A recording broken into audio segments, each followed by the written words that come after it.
subong sa may Purok 3 sa Barangay Pughanan sa Banwasang Lambunaw kung sabihin sa diri nga area ang mga ka-K5 ginluphang ini no ang isaya ka lalaki sang iya man lang kaupod sa sugal mga ka-K5 kagabi. Kung mahibaluan nga ang ining victim ang ginkilala nga si alias Itom kag ang suspect amo naman si alias Panoy. Kag sa pag-interview naton diri sa kay Kagawad Lucero ni Cordero sang nasambitan nga barangay mga ka-K5 nga ang ining duha kagabi nakaupdanay pa sa namatyan sa pagsugal kung sa diinti nagbaisay ini sila nga nagresulta no so mainit nila nga away ang mga ka-K5 kag posible nga ang ining duha yara sa impluwensya sa makahulubog nga ilinon kag san sinila nga aga mga alas 6:30 mga ka-K5 ang ining victim nagamaneho ini sa iya nga motorsiklo kung sa diin may angkas siya nga bata niya mga ka-K5 kadulong niya kung tani sa Banwa kay makuha exam sa isa ka universidad sa syudad sa Iloilo sang ginbanggaan siya mga ka-K5 sang suspect sa diri mismo nga area at gintiro.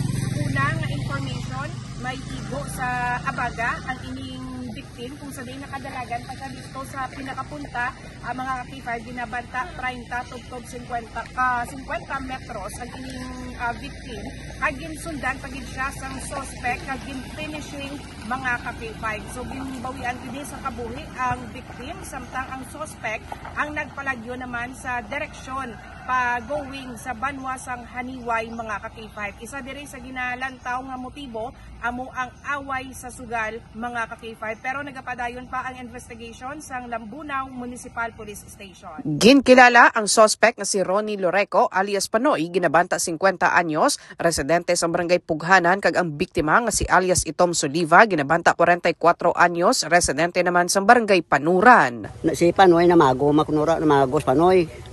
Karing si Itom randay daw si Itom na kontranay das na sampanganay. Kasi may mga bisbais no tanda mo.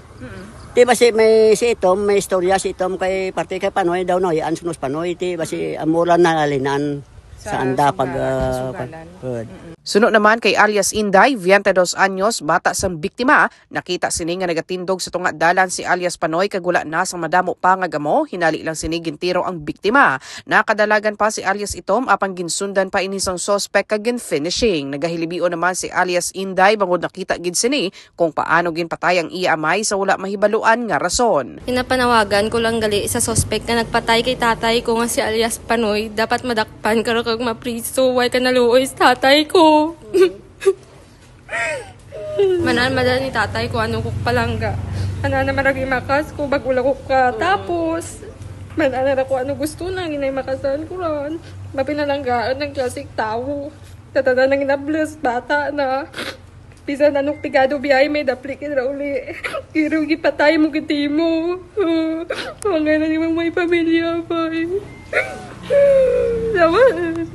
Sa interview naman kay Police Captain Winston Biadog, may ginahibalo pa sila nga iban nga motibo nga posible mas madalom pa sa away sa sugal bangod sa tuman nga dumot sang suspect sa biktima kag posible nga may iban pa nga rason. Nagakoordinar naman ang kapulisan sa Lambunaw sa iban nga kabanuhanan ilabi na sa Haniway kung sa din padulong ang direksyon ni alias Panoy sa pagpalagyo. Hot pursuit pa kita kaya at large mangyapan ang aton nga suspect nga si alias Panoy no. Padayon ang aton nga hot pursuit ka coordination sa iya pamilya kag sa mga barangay officials nga mapasurrender naton ini siya.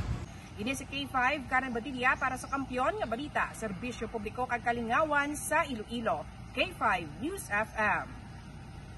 This news is brought to you by, do you feel tired all the time? Do you have frequent infections? Do you have always cold? It's a sign of low immune system. Boost your immune system with Clinica D3 Bio. Antibacterial, natural antioxidant, immune system booster. Clinica D3 Bio has vitamin D3, lauric acid, and monolurine to fight against all viruses. Try Clinica Vitamin D3 with Coccus nocifera.